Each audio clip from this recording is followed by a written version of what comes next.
ಹಬ್ಬಗಳ ದಿವಸ ಈರುಳ್ಳಿ ಬೆಳ್ಳುಳ್ಳಿ ಆಮೇಲೆ ಸಬ್ಸಿಗೆ ಸೊಪ್ಪು ಏನು ಹಾಕ್ದಿರ ಮಾಡ್ತೀವಲ್ವ ಆ ಥರ ವಡೆ ಇದು. ಇದಕ್ಕೋಸ್ಕರ 1 ಲೋಟ ಬೇಳೆ ನೆನೆಸಿದ್ದೀನಿ, ಕಡಲೆಬೇಳೆ. 2 ಅವರ್ ನೆಂದರೆ ಸಾಕು, ಇನ್ನೂ ಜಾಸ್ತಿ ನೆಂದರೂ ಪರವಾಗಿಲ್ಲ.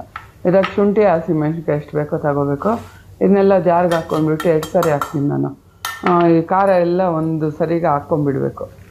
ಮತ್ತು ಇನ್ನೊಂದು ಟೈಮೂ ಇರೋದು ಹಾಕಿ ಮಿಕ್ಸಿಗೆ ಹಾಕ್ಬಿಟ್ಟು ಒಂದು ಸ್ವಲ್ಪ ಬೇಳೆ ಹಂಗೆ ಹಾಕ್ಕೊಳ್ಳಿ, ಚೆನ್ನಾಗಿರುತ್ತೆ ಸಿಕ್ಕಿದ್ರೆ. ಉಪ್ಪೂ ಹಾಕ್ಬಿಡ್ತಾಯಿದ್ದೀನಿ ನೋಡಿ. ಎಲ್ಲನೂ ಹಾಕ್ಬಿಟ್ಟು ನೋಡಿ ಈ ಥರ ತರ್ತರಿ ಮಾಡ್ಕೋಬೇಕು. ಇದನ್ನ ಒಂದು ಬೌಲಿಗೆ ತೆಗೆದಿಟ್ಕೋಬೇಕು. ಇದನ್ನ ವಡೆ ಮಾಡ್ತೀವಲ್ವ, ಫುಲ್ ಕ್ರಿಸ್ಪಿ ಬರುತ್ತೆ, ಎಷ್ಟು ಚೆನ್ನಾಗಿರುತ್ತೆ ಗೊತ್ತಾ ತಿನ್ನೋಕ್ಕೆ. ಇದನ್ನೆಲ್ಲ ಒಂದು ಬೇಸನ್ನು ಇಲ್ಲ ಒಂದು ಬಟ್ಲು ತಗೊಂಡು ಎಲ್ಲನೂ ತೆಗೆದಿಟ್ಕೋಬೇಕು ನೋಡಿ. ಈಗ ನೋಡಿ ಕರಿಬೇವು ಸಣ್ಣಗೆ ಕಚ್ಚಿಟ್ಕೋಬೇಕು, ಕೊತ್ತಂಬರಿನೂ ಜಾಸ್ತಿ, ಪುದೀನೂ ಜಾಸ್ತಿ. ಸಣ್ಣಗೆ ಕಚ್ಚಿಟ್ಕೊಂಡು ಎಲ್ಲ ತೊಳೆದ್ಬಿಟ್ಟು ಹಾಕ್ತಾಯಿದ್ದೀನಿ ನೋಡಿ. ಇದರಲ್ಲಿ ಎಷ್ಟನ್ನ ಜಾಸ್ತಿನೇ ಹಾಕ್ಕೊಳ್ಳಿ, ಚೆನ್ನಾಗಿರುತ್ತೆ. ಇದಕ್ಕೆ ಇನ್ನು ಇದಿಷ್ಟೇ ಇರೋದಲ್ವಾ, ಇನ್ನೇನು ಹಾಕಲ್ಲ ನಾವು. ಏಕೆ ಇವಾಗ ರುಚಿಗೆ ತಕ್ಕಷ್ಟು ಉಪ್ಪು ಎಲ್ಲ ಹಾಕ್ಕೊಂಬಿಟ್ಟಿದ್ದೀವಿ.